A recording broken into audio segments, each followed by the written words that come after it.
Morning, praise the Lord.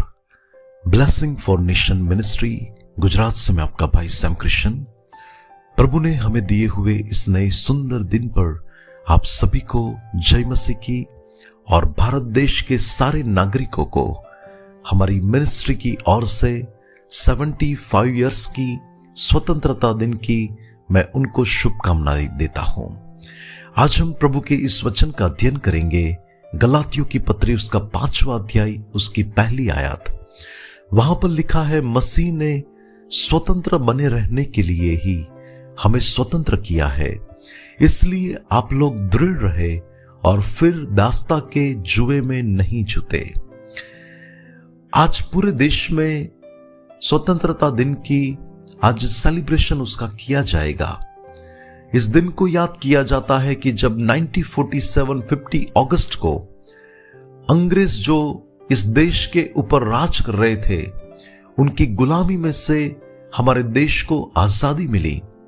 दासत्व की गुलामी से देश को आजाद करने के लिए जिन्होंने एक बहुत ही बड़ा देश के अंदर योगदान दिया, वैसे हमारे देश के राष्ट्रपिता महात्मा गांधी को उनके त्याग और बलिदान को याद करते हुए आज हमारे राष्ट्र के अंदर तिरंगा लहराते हुए इस बात को प्रकट किया जाता है कि भारत देश अब गुलाम नहीं लेकिन एक आजाद राष्ट्र है। पवित्र शास्त्र बाइबल में इज़राइल के अंदर भी एक समय के इतिहास को देखे तो इब्राहिम के जो वंश था वो 400 साल तक मिस्र की गुलामी में रहा।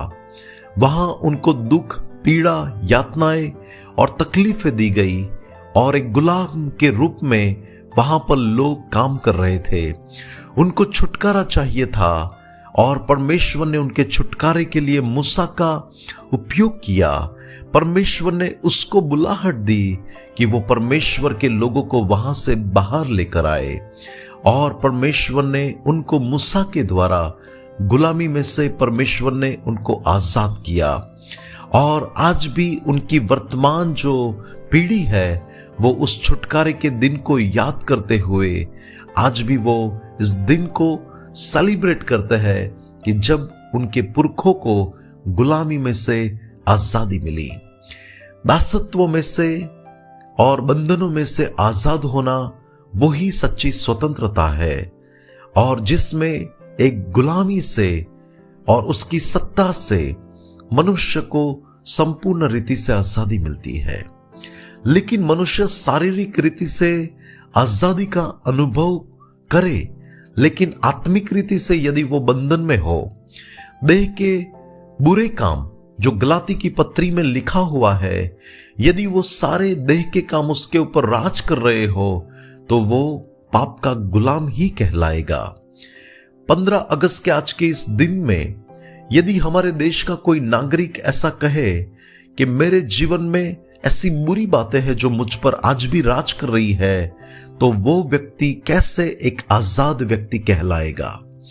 मैंने बहुत लोगों को ऐसा कहते हुए सुना है कि मुझे शराब को छोड़ना है लेकिन मैं छोड़ नहीं सकता, मुझे जो मैं सट्टा खेल रहा हूं वो मुझे छोड़ना है लेकिन वो मैं नहीं छोड़ सकता।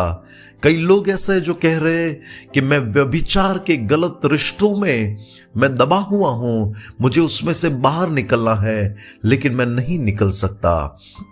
और आज देखा जाए तो पाप मनुष्य के ऊपर, राष्ट्र के ऊपर और दुनिया के ऊपर राज कर रहा है और इस मनुष्य जगत पर चारों तरफ देखा जाए तो अंधकार से भरी हुई परिस्थिति में बाइबल ऐसा कहती है यूहन्ना रचित सुसमाचार के पहले अध्याय में कि यीशु मसीह जगत का उजियाला बनकर इस संसार में आया।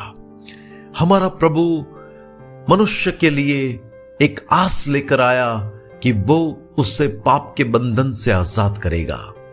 हमारा परमेश्वर सिर्फ शारीरिक रीति से ही नहीं लेकिन आत्मिक रीति से भी छुड़ाने वाला परमेश्वर है और वो मनुष्य को छुड़ाने के लिए, पाप की गुलामी से आजाद करने के लिए हमारे प्रभु यीशु स्वर्ग का राज्य छोड़कर इस संसार में आए और उन्होंने जो लोग सच्चे मन से उसके पास आए उनको उन्होंने आजादी दी।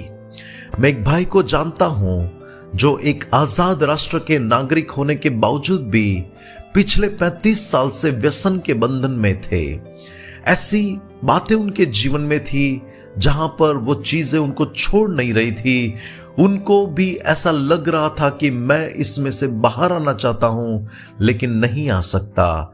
लेकिन एक आत्मिक संगति में एक रात्रि में वो हमारी मीटिंग में आए और जब उन्होंने वचन के दर्पण में उस आईने के अंदर अपने आप को देखा तो उन्होंने जाना कि मैं तो बहुत सारे बंधन में हूं, और उन्होंने उस बंधन से आजाद होने के लिए प्रभु यीशु मसीह को पुकारा और अपना जीवन उनके हाथों में दिया। उसी रात्रि को परमेश्वर ने उनको सच्ची आजादी का अनुभव दिया और उसके बाद उन्होंने कभी भी कोई ऐसा व्यसन नहीं किया। हालेलुया। और वो मनुष्य प्रभु यीशु में एक नई उत्पत्ति बन गया। जिस दिन हम उद्धार पाए, जिस दिन हमने पापों की माफी को प्राप्त किया, उसी दिन यीशु मसीह ने हमें पाप के दासत्व से हमें प्रभु ने आजाद किया।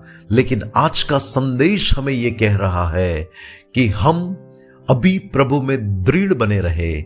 हमने परमेश्वर में जो नया जीवन पाया है उस जीवन में हम स्थिर रहे और फिर दास्ता के जुए में फिर कभी भी हम न जाए, हम फिर कभी भी वो पाप की गुलामी की दिशा में न जाए और उस दासत्व को हम फिर से न पहने। ऐसा हमारा प्रभु चाहता है। ये वचन के द्वारा हमारा प्रभु हमें आशीष दे। आइए हम दुआ करते हैं।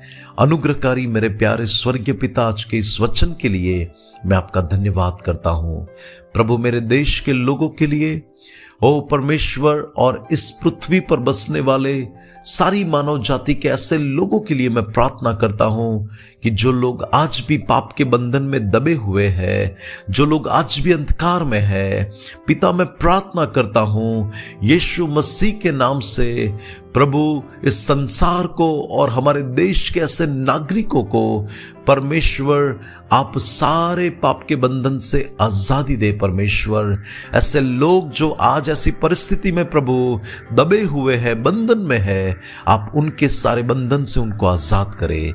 ऐसी मेरी प्रार्थना और विनती है। हमारे राष्ट्र को आप आशीषित करें, गवर्नमेंट को ब्लेस करें, हमारे देश में परमेश्वर सारी भली और अच्छी बातें प्रकट हो। यीशु के नाम से मांगते हैं, आमीन। May God bless you. Have a blessed day. Shalom.